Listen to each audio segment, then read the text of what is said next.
Howdy y'all, I am Ice Gold, and today we're going to be doing a tier list of all of the new Darkmoor spells that are coming out this fall. They're all on test run right now, and I did one of these for Selenopolis last year. Figured I might as well do it again. Why not? Especially because these have technically 3 paths, and some of them are honestly pretty cool. So let's go ahead and get started. So first and foremost, we're going to start with the fire spell, the Chariot. Okay, so the A path is going to be first for all of these. And for this is going to hit for 880 damage.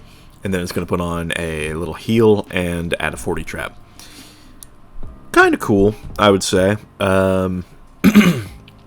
It's like Fire really needed a card like this, because it's like Sun Serpent is good in PvE, but for something like this, it's just sort of, it's something that Fire really needed.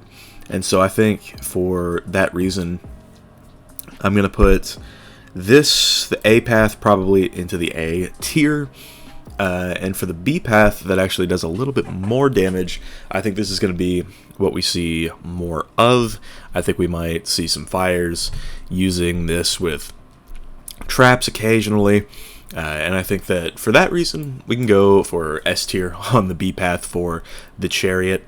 I think that, you know, it's like this is going to be Fire's strongest immediate damage hit in advanced content. And I think that having something like this is going to be pretty good for Fire. You know, it's like you use it with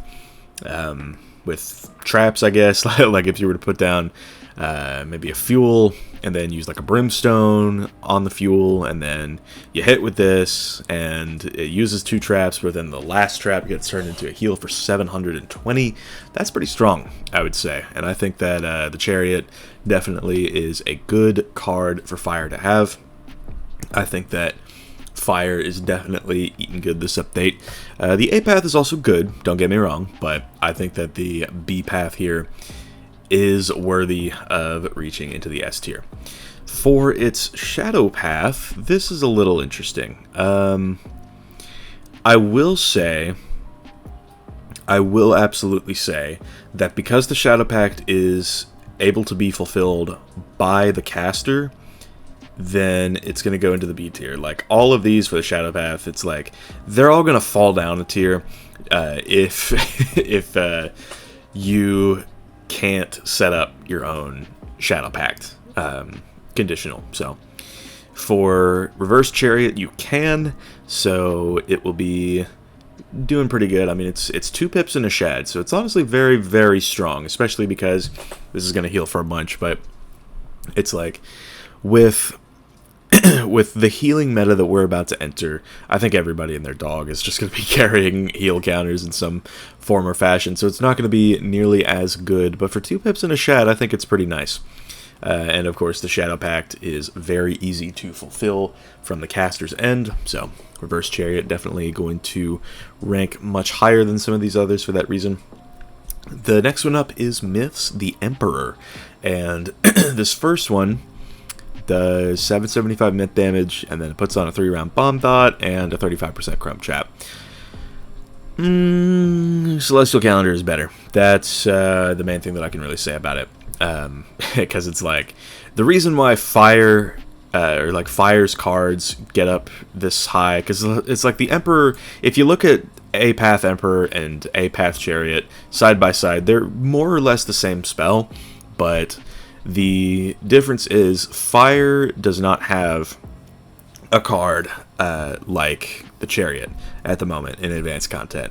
Myth, on the other hand, does, and for that reason, we're going to put the A path down in the C tier, and its B path is going to join it immediately, because right now, on live, Basilisk does pretty much the same thing. It's like 1,000 damage split across 2 6-round bomb dots, and it'll clear a bunch of shields for shields back on the caster.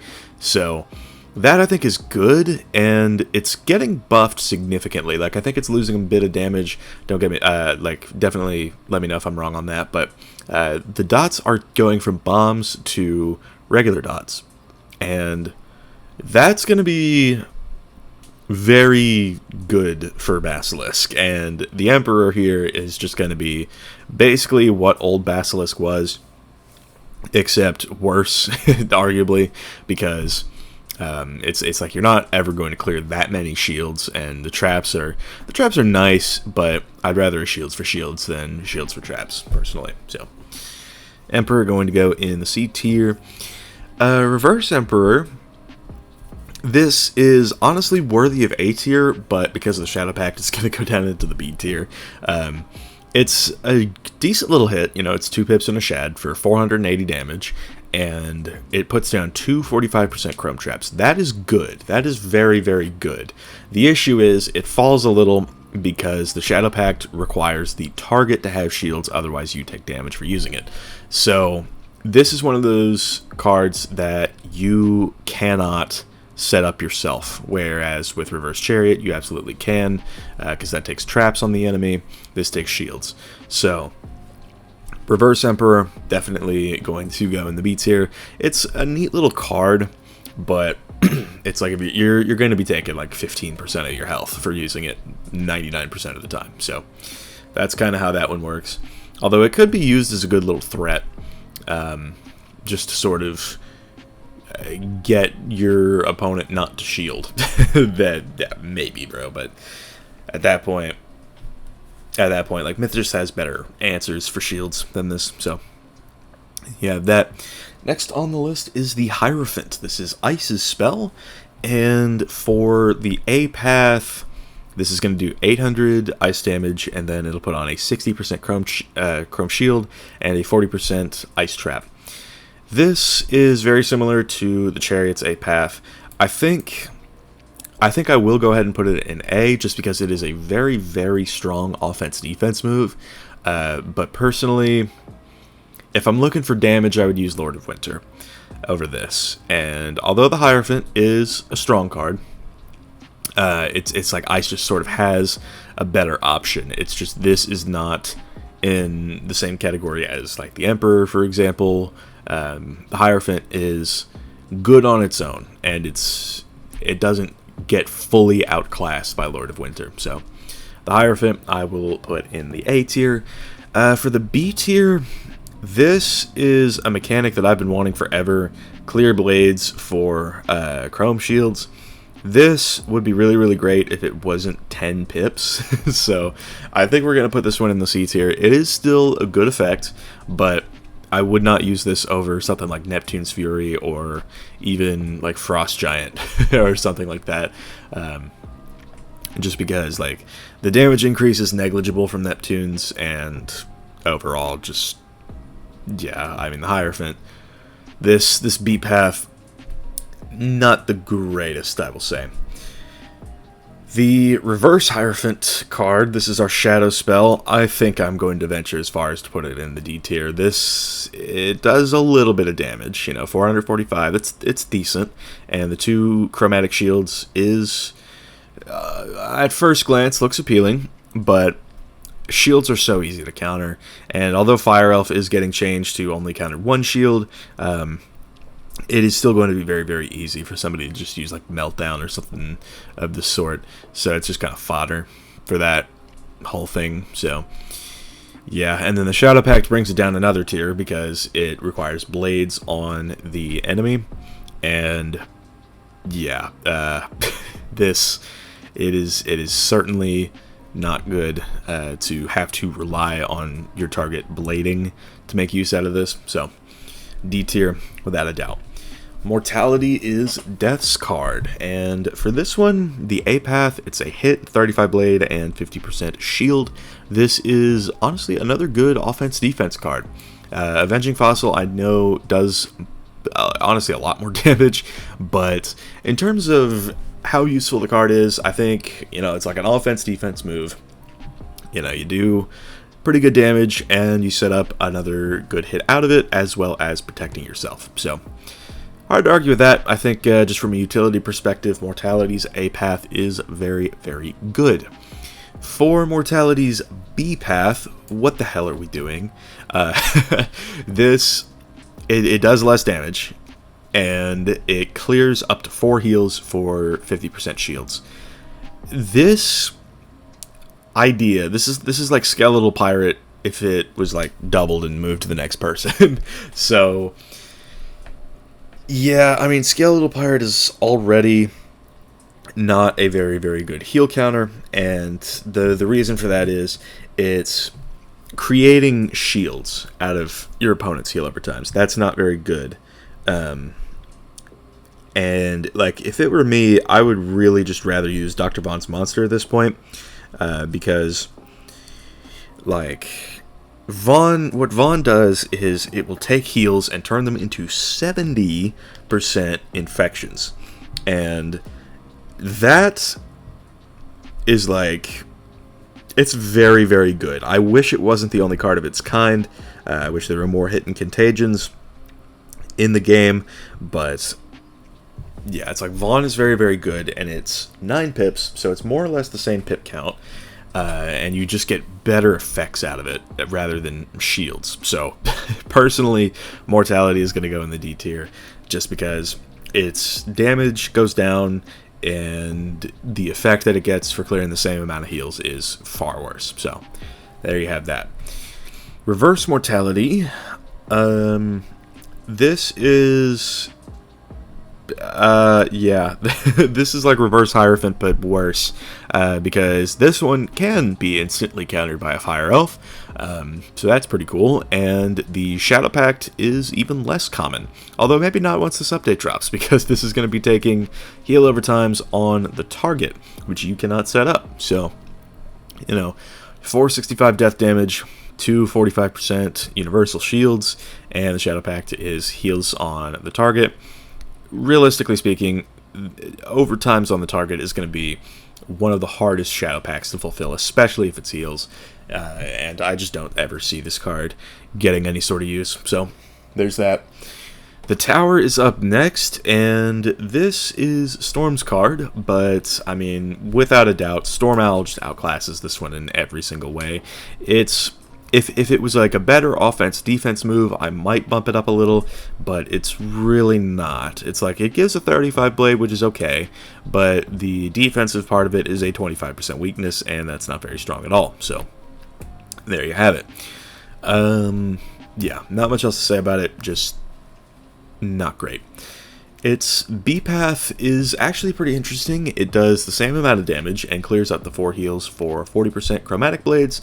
The only issue is that, like, Storm already has a very, very good heals to blades counter in Triton, and I really don't see any other schools using this necessarily. It clears too many heals to really be useful. It's like the only time you'd ever see this is if you were to dot a life and they used a Toiret, and then you could clear everything. But personally, I mean, the 40% chromatic blades is why this comes up, because this is a heal counter that creates deterrence. It's like if the life just decides to immediately heal again, then, you know, they're facing down a much stronger hit and they lose the trade. So yeah, I mean, its synergy is not very good because it is a 10 pip card, but overall, I think that it does deserve to be a bit higher up just because it's better at countering, and it's better at what it does compared to something like Mortality's B path. So there you go. Reverse Tower, yeah, it's another one of these. The Shadow Pact brings us down another tier. It does honestly, actually pretty good damage for 2 pips and a shed. But it's just, the problem is you're a Storm. You already don't have much HP, and this is just going to be ticking away at you. So overall, not very good. So it's like the damage is honestly insanely strong, but it's just not worth using at that point, because you just shield for the chromatic blade, and you know, if you don't have heals on you, you're kind of in the clear. So there you go. Wheel of Fortune is up next. This is Balance's card.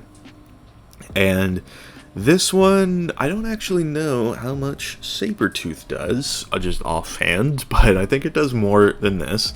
That being said, you know, it's, actually, Sabertooth is much more useful than this. Who am I kidding? It does do some decent damage, and, you know, 3-round bomb dot, because of course, and a 25% weakness, but meh. It's, it just gets outclassed. That's how I feel about it. This, on the other hand, the B path is quite interesting, because this does pretty solid damage, and it'll gambit up to 4 curses on the target for bomb dots. There are 6-round bomb dots, so it's not great necessarily, but you know, it is still like a decent hit. You know, it's pretty strong for what it is, and I think it's Balance's strongest hit in their arsenal for advanced content. So 840 balance damage, and you can put up some threat with it if you were to use it with like a 3-fold, for example. So kind of cool, but yeah, not the greatest. It's like there's definitely better spells on this list. Reverse Fortune is honestly an interesting one, because it'll do a little bit of damage, and then it'll put, honestly, pretty strong pressure. 600 damage split across 2 bomb dots. They are 5 rounds, so, I mean, you know, bomb dot is just going to sort of tank it a little bit. But the Shadow Pact is something that you can set up yourself. This is curses on the target. So, you know, if you put on a 3-fold, for example, you're good to go from there. So it's like you can fulfill the pact, all is well, and life is good. So there you go. It's decent, and it definitely gains some extra points for being able to, for you as the caster to be able to fulfill that. So kind of neat. Life is the last one up, and it gets the World. And for this one, this is a very interesting one, because Life does not actually have a 10-pip pure damage hit at all. Spinosaur, of course, released all the way back in 2012, was a dot. So for this to be a thing, I think is very, very good for Life, and it also gives a Stabilize for free. So that's awesome. I think this will go into the S tier. I think this spell, it is pricey, and Life can definitely get away with using better cards, but it is still good, and that, I think, counts for a lot. Its B-Path, on the other hand, basically does what Spinosaur's B-Path does. It is a 4 dot clear for, and of course it, you know, puts dots on the target, but it's like dots to pips in Spinosaur's case, but this is dots to dots. But this actually does hit pretty hard, and I think that's something that Life needs. It's like, is this better than Spinosaur? I don't know. That's going to be on the Life mates to figure out, but overall, I think that it is at least good and can put up some pressure. The last one up is the Reverse World. This is the Shadow Path for the World, of course, and so this does 430 damage and puts on a 210 3-round bomb dot. So, you know, bomb dot again. And this time the Shadow Pact is dots on yourself. And while this pact is easier to fulfill if you're using this as sort of a counter card, it's still not great, because it requires your opponent to do something, and yeah, it's like at that point you have better dot counters. Like you have literally another path of the same exact card that's a better dot counter. So there you go. So Reverse World going to go into the D tier, and that is going to finish this one up. It's honestly not a great spread. You've got, you know, 10 paths below the B tier, and only, what is that, 6 paths above it. So all in all, I think some schools definitely do benefit from these, but this is my complete list. So with that being said, thank y'all for watching. I've been Ice Gold. Be sure to like, subscribe, and leave a 50 comments for the algorithm. My Discord is down in the description if you want to chat with me some more, and I will see y'all later.